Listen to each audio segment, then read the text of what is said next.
मित्रों नमस्कार, मैं पंडित कमलाकांत द्विवेदी लखनऊ से उपस्थित हूँ एक नए विषय के साथ। मेरा यत्न एवं हर घर खुशियों की धाम की श्रृंखला में एक कड़ी जोड़ते हुए आपके समक्ष एक ऐसा दिव्य प्रयोग लेकर उपस्थित हुआ हूँ जो आपकी किसी भी विषमता, चाहे रोग की कोई व्यवस्था बन रही हो, ऋण की कोई व्यवस्था बन रही हो या शत्रु आपके ऊपर हावी हो, देवादिदेव महादेव का एक ऐसा दिव्य सहज प्रयोग लेकर मैं आपके बीच उपस्थित हूं जो आपको किसी भी विषमता से बचाने में पूर्णतया सक्षम और चमत्कारिक प्रयोग है। यदि आप अपने जीवन में इसे अपनाते हैं तो कम समय में कम प्रयास से आप अपने रोग और शत्रु या ऋण, ये तीनों एक ही प्रारूप के रूप हैं।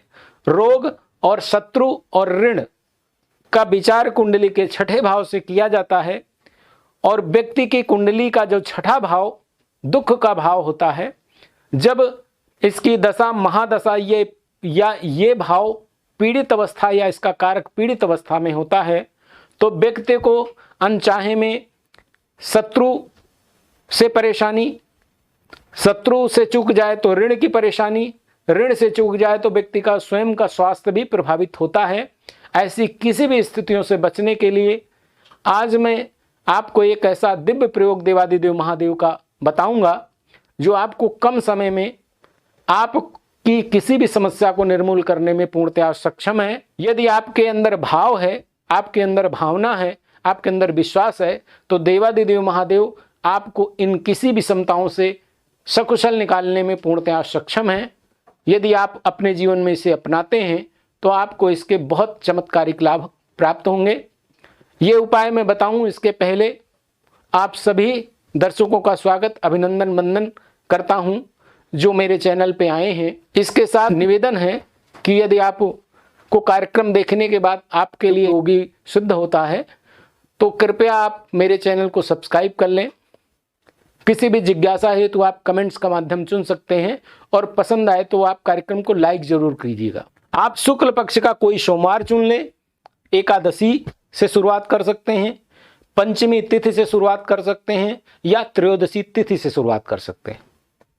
आपको करना क्या है कि आप कोई ऐसा कनेर का जो पुष्प होता है, आप जो स्क्रीन पे देख रहे हैं, इस तरह के आप 7 पुष्प चुन लीजिए और देवादिदेव महादेव का कोई भी शिवालय आप चुन लीजिए। आपको नियम और नियत समय पे अपनी कामना से की निवृत्ति हेतु आपको 7 कनेर के पुष्प देवादिदेव को स्टील के पात्र से कच्चा दूध मिला जल अर्पित करने के बाद आपको ये 7 पुष्प अपनी कामना के स्वरूप देवादिदेव महादेव को अर्पित करने हैं।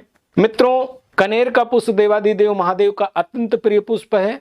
इसके अलावा ये बहुत ही विषैला पुष्प होता है और विष, जिस तरह विष को काटता है ठीक उसी तरह से आपके शत्रु पे और जो रोग आपके जीवन का शत्रु है उस पर, या कोई शत्रु आपके ऊपर हावी है तो उस पे ठीक उसी तरह से प्रभाव अपना डालता है जिस तरह से सूर्य के आने के बाद अंधेरा अपने आप गायब हो जाता है।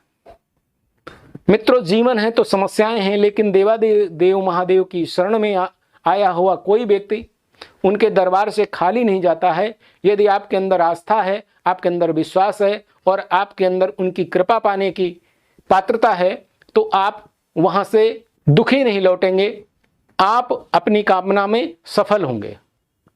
मित्रों, ये चमत्कारिक प्रयोग आप करें और अपनों को भी आप इसके लिए प्रेरित करें जिससे देवादिदेव महादेव की कृपा आपको मिल सके और आपके कार्य सिद्ध हो सके। हर घर खुशियों की धाम की श्रृंखला को यहीं पर विराम देते हुए आज मैं आपसे विदा लेता हूं। मिलता हूं फिर किसी अगले कार्यक्रम में। तब तक के लिए आप सभी को बहुत बहुत धन्यवाद। नमस्कार।